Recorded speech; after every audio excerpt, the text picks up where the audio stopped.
हसद की परी। बहुत ज़माने पहले एक जादुई जंगल में दो परियां रहती थीं। एक का नाम था नूरिया और दूसरी लियारा। दोनों बहनें थीं मगर एक फ़र्क था।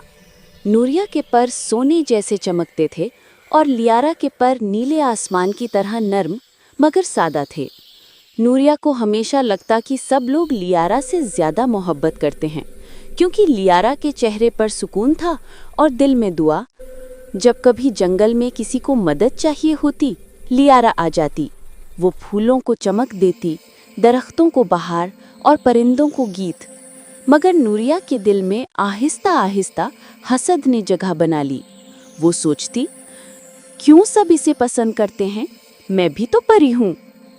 एक रात जब चांदनी हर चीज को सुनहरा कर रही थी, नूरिया ने एक जादूगर से मुलाकात की। जादूगर ने कहा, अगर तुम लियारा की रोशनी छीन लो तो सब तुम्हें पसंद करेंगे।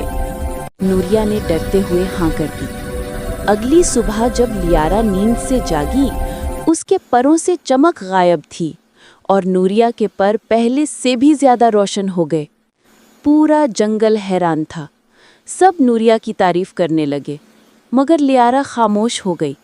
उसने कुछ नहीं कहा, बस मुस्कुराकर बोली, रोशनी छीनी नहीं जाती, बांटी जाती है। चंद दिन बाद जंगल में बहार रुक गई। फूल मुरझाने लगे, परिंदे चुप हो गए।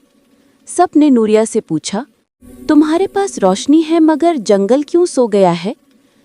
तब नूरिया को एहसास हुआ कि उसने सिर्फ लियारा की चमक नहीं छीनी, बल्कि अपनी खुशी भी खो दी है।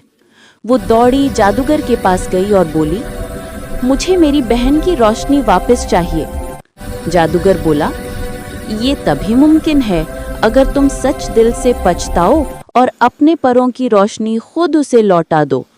नूरिया ने आंसू भरी आंखों से कहा, मेरी बहन, तुम मेरी चमक हो।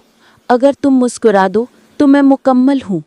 ये कहते ही नूरिया के पर आहिस्ता आहिस्ता मध्यम होने लगे और लियारा के पर दोबारा चमकने लगे।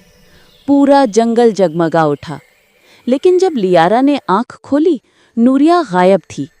कहा जाता है वो रोशनी बनकर आसमान में छुप गई और हर रात चांद के किनारे वो हल्की सी चमक, नूरिया की मुस्कुराहट होती है। सबक: हसद रोशनी को बुझा देता है और मोहब्बत उसे हमेशा जिंदा रखती है।